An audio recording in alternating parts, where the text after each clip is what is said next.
Good afternoon, Mayfield. This is a video for my Math 6 classes. This is our weekly homework. Homework was given to you Monday. It's due tomorrow. Reminder, even if you have one Mayfield 5th period, make sure some point tomorrow you stop by and give me your homework. As of this morning, I didn't have any suggestions, and then as of this afternoon, I did. So I'm glad you're taking advantage of that. The one that I pulled says please, so thank you.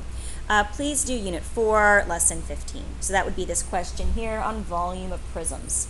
We have this storage box that has a volume of 56 cubic inches, and the base is 4 inches by 4 inches.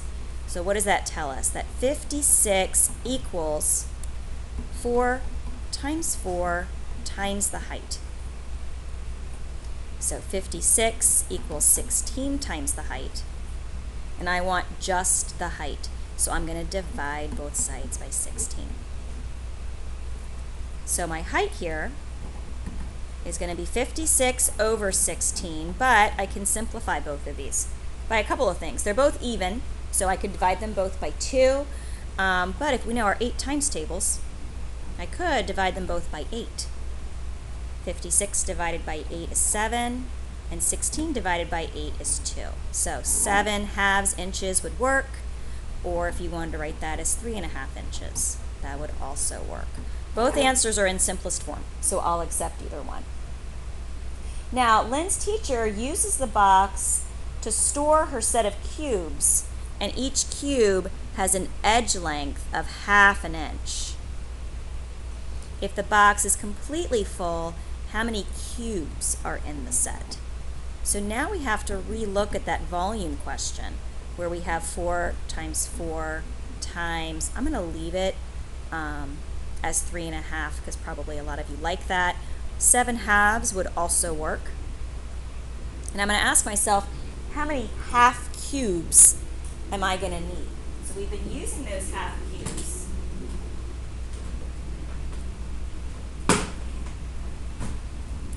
A lot in class, so they look kind of like these. These are actually each all 1/2 inch.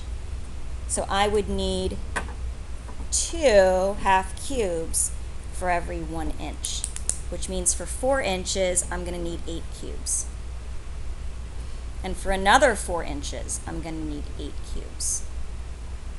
And for 3.5 inches, I'm going to need 2 cubes for my 1 inch, and 2 cubes for my 2 inches, and 2 cubes for my 3 inches, so that's 6 plus my extra.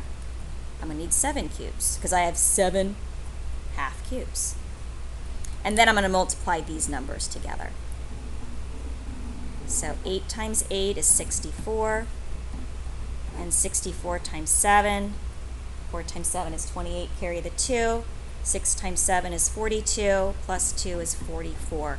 We're going to need, if we were to put all of these cubes inside the box, we would need 448 cubes. All right, I hope that helps. Watch this a few times if you need to. We had our quiz yesterday on dividing fractions, and we're starting today with adding and subtracting and multiplying decimals. And your work today looked really strong. Obviously in elementary school, you did a lot of work with regrouping and borrowing. So that's really going to help you as we move forward in this next lesson. I look forward to seeing you tomorrow. Thank you, everybody. Bye.